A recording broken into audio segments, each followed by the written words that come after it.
అందరికీ శనార్థులు దిల్దార్ వార్తలకు స్వాగతం. కూటమి సర్కారు కుర్చీలో కూర్చొని ఎన్ని సంవత్సరాలు అవుతున్నది కదా 2 ఏళ్లు. కూటమి గట్టిన లీడర్లు కుమ్ములాటలతోటి కీసులాడుకుంటారు, తాకులాడుకుంటారని చాలా మంది అనుకున్నారు. అనుకుంటారు గాని ఆల నడుమ పెవికాల కంటే గట్టిగా ఉన్నది కదా బంధం. ఈ బంధం ఇట్లానే కలకాలం గట్టిగా ఉంటదని మీటింగ్ కూడా పెట్టారు తిరుపతిలా. పొయ్యిల మంట పెట్టి బాయిల నీళ్లు కాగబెడతా అన్నట్టు మా ఇద్దరి నడుమ ఎంతమంది ఎన్ని పుల్లలు పెడదామని చూసినా మేము ఇడిపోము. కలకాలం కొంతమంది కండ్లు మండేటట్టు కలిసే ఉంటామని అంటున్నారు కూటమి లీడర్లు. తిరుపతిలా కూటమి సర్కార్ పవర్ వచ్చి 2 ఏళ్లైన సందర్భంగా మీటింగ్ పెట్టిర్రు. ఇక అక్కడ మంత్రి లోకేశం సారు గట్టిగానే అందుకున్నాడు గాలిపంక పార్టీ లీడర్లను. మనది గూగల్, వాళ్ళది గొడ్డలి, మంది ఫైటర్ జెట్, వాళ్ళది ఫ్యాక్షన్, మంది కియా, వాళ్ళది కిడ్నాప్, మంది క్రెడిబిలిటీ, వాళ్ళది క్రిమినాలిటీ, మంది డెవలప్మెంట్, వాళ్ళది డిస్ట్రక్షన్, మంది బుల్లెట్ అవుతే వాళ్ళది బూతులు. మనం మహిళలకి 33% రిజర్వేషన్ ఇస్తే ఏకంగా తల్లిని చెల్లిని మెడబట్టి బయటికి గంటేసిన చరిత్ర ఆ గొడ్డలి పార్టీది. 2 ఏళ్లల్లా ఆంధ్రాకు చేసిన పనులను వివరంగా చెప్పుకొచ్చిండ్రు. అయితే పవన్ కళ్యాణ్ సారు గిట్లన్నాడు. తెలుగు రాష్ట్రాలు మరింత బలపడాలి అంటే ఒక రాష్ట్రం కులాల పరిమితుల్ని దాటాలి, మరొక రాష్ట్రం ప్రాంతీయత పరిమితుల్ని దాటాలి. మనందరం కలిసి భారతీయత వైపు అడుగులు వేయాలి. అర్థమైంది కదా. ఒక్క డైలాగు తెలంగాణ లీడర్లకు సురుకులు పెడితే ఇంకో డైలాగుతోని ఆంధ్ర లీడర్లకు సురుకులు పెట్టిండు. అయితే గాలిపంక లీడర్లు 2 ఏళ్లల్లా ఆంధ్ర ఆగమైందని గాయి చేసిర్రు. రోడ్ల మీద గత్తర లేపిన్రు.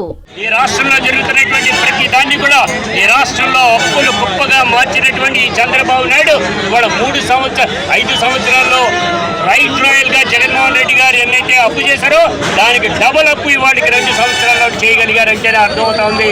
ఈయన ఒక్క ఇటుక పేర్చడు, ఒక అభివృద్ధి తీసుకురాడు, ఒక సంక్షేమం తీసుకురాడు.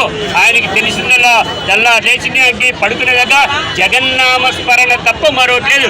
జగనో జగనో జగనో అంటాడు. ఎవలి గోల ఆలదే గాని ఎసొంటి తాకులాటలు కీసులాటలు లేకుండా కూటమి సర్కారు సంసారం మంచిగానే నడిచింది. భవిష్యత్తు కూడా ఇంతే గట్టిగా బలంగా కలిసిమెలిసి ఉంటామని అనుకొచ్చిర్రు. గెలిచిన పార్టీలకు ఎంత పనుంటదో ఓడిపోయిన పార్టీ నేతలకు అంతకు మించి పనుంటదిరా. ఓడిపోయినాక వాళ్ళకేం పని? పార్టీ ఓడిన పదవుల్లో ఉన్నారనుకో తాపకోసారి పబ్లిక్ లో తిరిగితేనే కదా తప్పులు దొరికేది. అంతే పార్టీ ఓడినా పబ్లిక్ వాళ్ళని గెలిపించినందుకు వాళ్ళ కోసం పనిచేయాలంటావు. అంతే కదా. గీ సార్ను చూడు పౌతు జనంలోనే ఉంటున్నాడు. ఎవలాళ్ళు మాజీ స్పీకర్ మధుసూదనాచారి సారు మొన్ననే కరువు పని కడగానొచ్చిండు. ఎర్రటి ఎండలా తట్టా పారబట్టి మట్టిదవి పోసిండు. కరువు కూలీలల్లా తాను కూలైండు. మల్లెయ్యల్లా సింగరేణి బొగ్గు పనికి వేయండు. అంటే పని కోసం కాదుల్లా పని మీద వేయండు. ఇక వేయినోడు అంటే ముట్టనట్టు ఉంటాడా? మంచిగా కార్మికులతోటి కలిసి Bhupalpally Singareni dispatch man riding అంతా కడదిరిగిండు. క్యాంటీన్ల నాస్తా చేసుకుంటా అలా ఇబ్బందులను నరుసుకున్నాడు. ఇక తాగేతందుకు నీళ్ల సమస్య ఉన్నదంటే ఎమ్మటే అధికారులకు ఫోన్ కొట్టిండు. ఇప్పుడు శాసన మండలి ప్రతిపక్ష నేత అయినా వాళ్ళ పార్టీ అధికారంలో లేకపోయినా పబ్లిక్ కోసం ఇట్లా కష్టపడుతున్నాడు. ఇట్లా అందరి కష్టాలు తెలుసుకుంటే రేపు జనం కూడా అరుణ ముంచుకోరు కదా. అయ్యో సార్ మా కోసం ఎండలో తిప్పబడని యాదికి పెట్టుకుంటారు కదా. అబ్బా పొద్దుగానే మనసంతా కలుక్కుమన్నదిరా. అయ్యో ఏమైందిరా? మా పక్కింటి పిల్లల గోస చూస్తే నా కళ్ళలో నీళ్లు తిరిగినాయి. ఏం కష్టం వచ్చింది? బళ్ళు స్టార్ట్ అయినాయి కదా. ఊరికెళ్ళి రాగానే హోంవర్క్లు చేయమని వాళ్ళ అమ్మ పుస్తకాలు తీస్తే పోరగాళ్ళు గుక్క పెట్టి ఏడుస్తున్నారు. నీ ఎగురం ఇల్లలికినట్టే ఉన్నది. చదువుకోమనంటే నీకు వాళ్ళకు బాధ అయినా అది. మీలాంటి వాళ్ళు ఉన్నారే, మాలాంటి వాళ్ళకి అస్సలు నచ్చరు. అరే బడికి పోమంటే నువ్వు కూడా దర్వాజాలు పట్టుకొని ఎంత గుంజినా పోకపోయేదట. అయినా ఊకున్నారు మా అక్కలు. చెరో చేయబట్టి గొర్ర గుంజుకోవేర్రు. అట్లా వేసిండ్రు కాబట్టి ఇప్పుడు కుర్చీలో కూర్చున్నావు. మరి ఇప్పటికెళ్ళి మొదలు రోబోల్ లెక్క పొద్దుగాల పోతే మళ్ళా పొద్దుకి మోయలేని బరువులు, వయసుకు మించి పుస్తకాలు, సంపాదనకు మించి ఖర్చులు. మరే ఈ మాట అన్నావు మంచిగున్నది. ఎంత లేసి లేవనోళ్ళు కూడా ఇయాల రేపట్ల ప్రైవేట్ బడికే దోలబట్టిరి. జేబులకు చిల్లులు వాడాయా మరిగా. చదవలేక పోరగాళ్ళ బాధ, చదివిపోయలేక పెద్దల బాధ అన్నట్టు ఇదివరకు ప్రైవేట్ బళ్ళకు రమ్మని ప్రమోషన్లు చేసేది కదా. ఇప్పుడు సర్కార్ బళ్ళకు చేస్తున్నారు. చూస్తావా?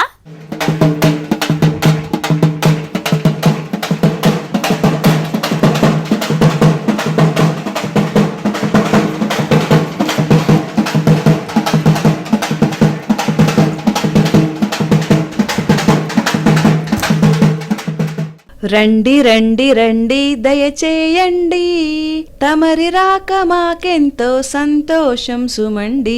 ఇట్లా వాడుకుంటా సర్కార్ బడికి ఆహ్వానం పలుకుతున్నారు పంతుళ్ళు. అంబేద్కర్ కోనసీమ జిల్లా ర్యాలీ బల్లే పెద్ద సరి చేసిన ఉపాయం ఇది. ఊర్లో ఇంటింటికి పోయి స్కూల్ పిల్లలకు కిరీటాలు పెట్టి సన్ రూఫ్ కార్లా పిల్లల్ని ఊరంతా ఊరేగించి మన బడి కార్యాన్ని హైలైట్ చేసిండు.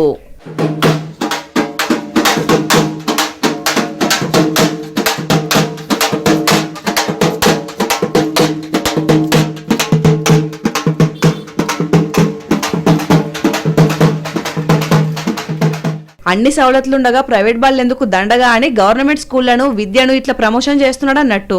శ్యామ్ కుమార్ సార్ ఐడియాకు 8 మంది పిల్లలు బళ్ళ అడ్మిషన్లు తీసుకున్నారట. అంతేగానుల్లా అన్ని పరీక్షలు పాస్ అయ్యి ఎంతో పోటీపడి సర్కార్ టీచర్లు అవుతారు. అట్లాంటి గురువుల కన్నా ప్రైవేట్ బళ్ళ విద్య ఎట్లా బలంగా ఉంటుందో ఎక్కడ తేడా కొడుతున్నదో అర్థం కాదు. ప్రైవేట్ బళ్ళు ఆర్బాటమా, సర్కార్ బళ్ళ నిర్లక్ష్యమా, తల్లిదండ్రుల పొరపాటో? వేల కోట్లు పెట్టి తిండి పెట్టి ఖర్చులకు డబ్బులు ఇచ్చినా సర్కార్ చదువులు వద్దంటున్నారంటే చూడుర్రి. ఇట్లాంటి టీచర్లు ముంగటికొచ్చి ప్రభుత్వ పాఠశాల గొప్పతనం తెలియజేస్తే ఏమన్నా మార్పు వస్తుందేమో. ముందు ముందు చూద్దాం.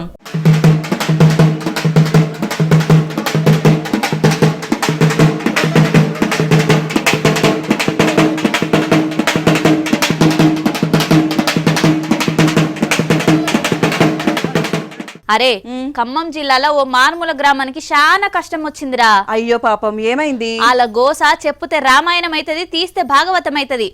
ఊరంతా ఓ బీమారు చేయబట్టి ఊపిరి తీసుకుంటలేరు. గోస పాడుగాను ఊరిడిచిపెట్టి ఓలేరు. అక్కడ ఉంటే పానాలను రిస్క్ లో పెట్టుకుని ఉండుడేనాయే. 10-15 ఏళ్ల నుంచి గోస పడుతున్నారా వాళ్ళైతే. ఇంతకు ఏం బీమార్ అది? వాళ్ళ ఊరికే పోయి అరుచుకుందాం వాళ్ళ కష్టాన్ని. ఖమ్మం జిల్లా జంపాల్ నగర్ ఆదివాసీ గూడెం మీద ఏం రోగమో గాని దాని పాడుగాను ఊరినంతా పరేషాన్ చేస్తున్నది, ఆగంబట్టిస్తున్నది షాన్నేళ్ల నుంచి. ఈ గ్రామంలో చిన్నోళ్ళ నుంచి పెద్దోళ్ళ దాకా కిడ్నీలు సకా పనిచేస్తలేవట. ఎక్కడికి పోయినా ఎన్ని దేవుళ్ళను మొక్కినా లాభం లేదట. ఈ నడుమనైతే మరీ ఎక్కువ మంది కాలం చేసిరట. గత 10 సంవత్సరాల దాకా బాధపడుతున్నాం. 10 మంది దాకా చనిపోయారు. ఇంకా 10 మంది మెడిసిన్స్ వాడుతున్నారు. వాటర్ కిడ్నీ ప్రాబ్లం తోనే వాడుతున్నారు. ఊళ్ళో అందరికి చిన్న నుంచి పెద్ద దాకా కిడ్నీ ప్రాబ్లమే ఉంది. డాక్టర్లకి చెప్తే డాక్టర్లు ఏమో లేదంటున్నారు. మాకైతే వాటరే మంచిగా లేదని మాకు అనిపిస్తుంది. ఇక ఏం మనసున పడుతుంది? పానం ఎట్లా నిమ్మలం ఉంటది చెప్పుండ్రి. తాగే నీళ్లే చక్కగా లేకపోతే పెయిల ఏం తాకత్ ఉంటది? ఇక జనాలు ఎట్లా మంచిగా ఉంటారు?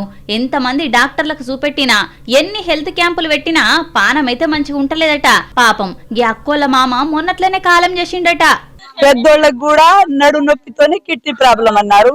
మా వయసు వాళ్ళ నుంచి పెద్దోళ్ళ దాకా కిడ్నీ ప్రాబ్లం అని దౌడు పడుతున్నారు. నడు నొప్పి వల్ల కీళ్ళ నొప్పి, నడు నొప్పి. అది వచ్చినాక కిడ్నీ ప్రాబ్లం వస్తాయేమో అని ముందు జాగ్రత్త దౌడు పడుతున్నారు. బోరింగ్ నీళ్లు, నీళ్ళ ట్యాంకుల నీళ్లే ఈ ఊరి జనానికి ఆధారమట.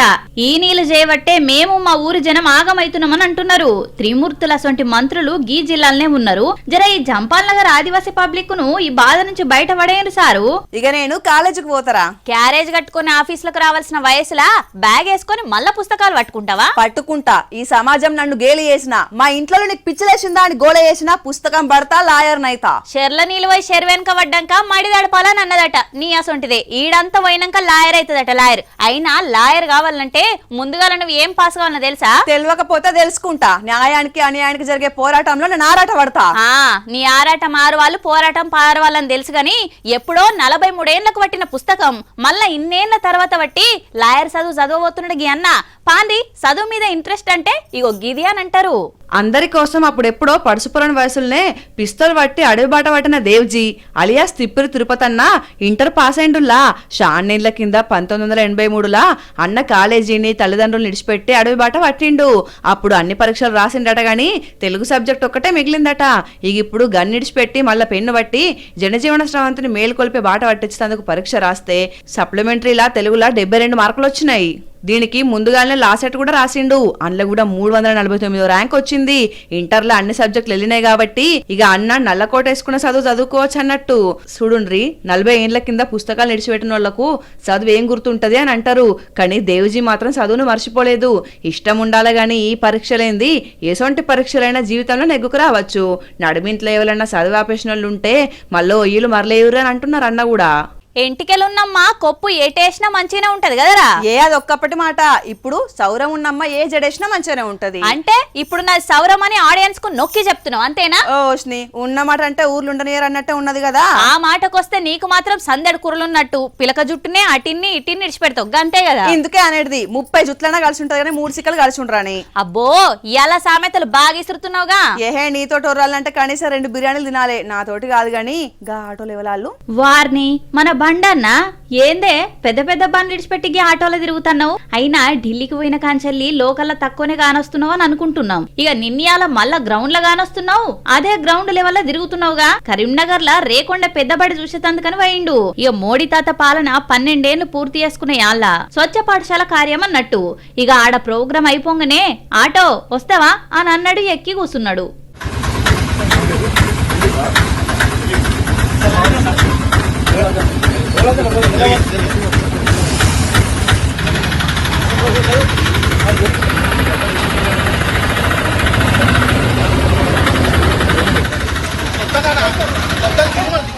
రైట్, మరి ఇక ఓనియాలనా సార్ అని చాలు చేసిండు. చిగురు మామిడి దాకా మాటలు కలిపి కష్ట సుఖాలు అరుచుకున్నాడు. మోడీ సార్ పాలనలా మీకేం నచ్చింది అని అనుకుంటా చిన్నగా ఆయమంతా గుంజిండు. సరేగాని సార్ చేతులేదో సంచి పట్టుకొచ్చిండ్రు. స్వచ్ఛ పాఠశాల పెట్టుకుని ఈ వినూత్న కార్యక్రమం తీసుకోండి. దానిలో భాగంగా ఈ రోజు దాదాపు అన్ని పాఠశాల కేంద్రాల్లో టిఫిన్ బయటకు ఏదో స్వచ్ఛ పాఠశాల కార్యక్రమం అంటే తూతు మంత్రంగా మీడియా కోసము సోషల్ మీడియా కోసము దానికోసం కాకుండా ఈ రోజు అన్ని పాఠశాలలో స్థానిక ప్రజలతో కలిసి స్వచ్ఛ సంస్థతో కలిపి కార్యకర్తలందరూ కూడా టిఫిన్ బయటకు వాళ్ళ ఇంటి నుంచి సొంతంగా టిఫిన్ తీసుకొని వచ్చి డైరెక్ట్ వచ్చి కూర్చొని ఆ పాఠశాల ప్రాంతాన్ని పరిశీలించడం, రేపు కార్యక్రమాన్ని ఏ విధంగా విజయవంతం చేయడం, ఏ క్లాస్ రూమ్ ఎవరెవరు ఇన్ఛార్జ్, ఎంతమంది కార్యకర్తలు ఎంతమంది ప్రజలు ఇన్వాల్వ్ చేయాలని చెప్పి ఒక ప్లాన్ చేయడానికి ఈరోజు టిఫిన్ బయట కార్యక్రమం కూడా పార్లమెంట్ నియోజకవర్గం మొత్తం కూడా పూర్తి స్థాయిలో నిర్వహించుకోవడం జరిగింది. అదన్నట్టు టిఫిన్ డబ్బాలు కూడా పట్టుకొచ్చుకొని పెద్ద ఎత్తున స్వచ్ఛ పాఠశాల ప్రోగ్రాం నడిపిస్తారట. ఆహా, నాకు ఇప్పుడు అర్థమైంది. అమ్మయ్యా, ఇప్పటికైనా అర్థమైంది పట్టు. జోకులు చెయ్యకు. ఆఫీస్ నుంచి ఇంటి పోగానే ఫోన్ ఎత్తుతలేవు. నువ్వేం చేస్తున్నావు నాకు ఇప్పుడు అర్థమైంది. ఏం చేస్తా, గిన్నెలు దోముకొని బట్టలు విండుకొని వంట చేసుకుంటా. అంత లేదమ్మా, నువ్వు కుట్లు అలికల పని చేస్తున్నావు కదా. అవును, నాకు తెలిసిన పనే కదా. నీకేమన్నా డ్రెస్ కుట్టాలని చెప్పు, కుడతా. అందులో దాపరికమేముంది? అంటే ఈ పాటికి కోట్లు వెనకేసా ఉంటావు నువ్వు. ఏది వెనుకకు తిరుగు. చిన్న మెదడేమన్నా సర్కాయించిందా నీకు? కుట్లతోటి కోట్ల. నన్ను మోసం చేయాలని చూడకు. నిన్నెవరు చేయాల్సిన పని లేదు. ఇంతకు ఎన్ని కోట్లు జమ చేసినావు? ఆ కుట్లు అలికలు నాకు నేర్పేరాదు. ఏంది నీ లొల్లి? మిషన్ కుట్టి ఆటో దోలి కోటీశ్వర్లు అయ్యేది సినిమాలలో మాత్రమే. నీకేం తెలియదు. మధ్యప్రదేశ్ లో ఆమె ఇంటి మీద రైడ్ చేసిరు పోలీసు వాళ్ళు. ఇదేదో తేడాగా ఉందే. వార్త పురాగా చూద్దాంపా.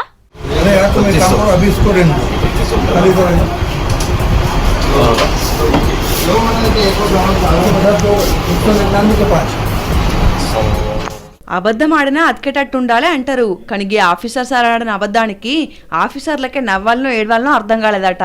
ఈయనే మధ్యప్రదేశ్ రాష్ట్రంలో మహిళా శిశు సంక్షేమ శాఖ జాయింట్ డైరెక్టర్ లక్ష్మీనారాయణ కన్వాల్. ఆదాయానికి మించిన ఆస్తులున్నాయని ఆరోపణలు వచ్చుడుతోటి లోకాయుక్త పోలీసులు రైడ్ కు పోయిర్రు.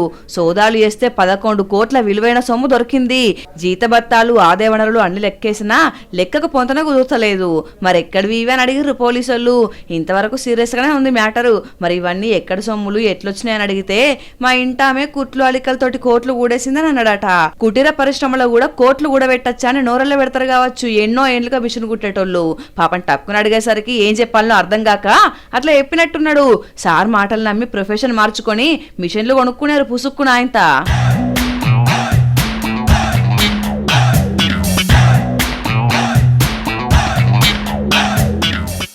వానమ్మ వానమ్మ వానమ్మ ఒక్కసారన్న వచ్చి పోవే వానమ్మ. ఏ వర్షం ఓ ఎక్కువ వేస్తున్నావు, పిలుస్తుంటే వినిపిస్తలేదా? ఏ గదేనా పిలిచే తరీకా? ఆయనతో హట్టయి బుంగముతి పెడితే ఎవరు రెస్పాన్సిబిలిటీ? వర్షం నేను బెస్ట్ ఫ్రెండ్స్, ఎట్లా పిలిచినా వస్తాడు. అవునా?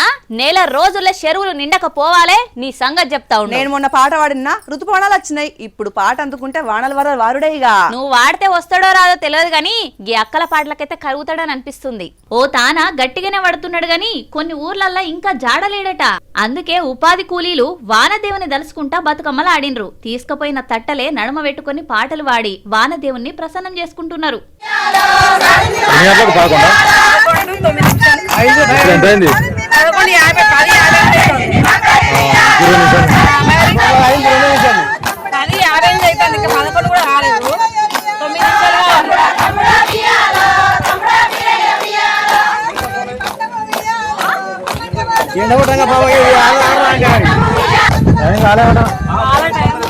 అసలే 7 వానలు అంతంత మాత్రమే అంటున్నారు. మబ్బులు మాత్రం మస్తుగా గమ్ముతున్నాయి గాని వానలు అంతంత మాత్రమే ఉన్నాయి.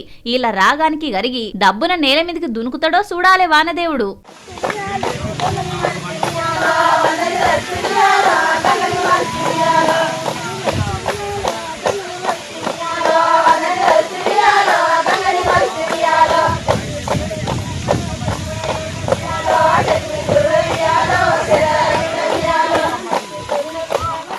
ఇవుల్లా ఇయాల్టి దిల్దార్ వార్తలు. మళ్ళొచ్చే దిల్దార్ వార్తలల్లా మళ్ళా కలుద్దాం. అంతవరకు చూస్తూనే ఉండండి వనిత టీవీ. నమస్తే.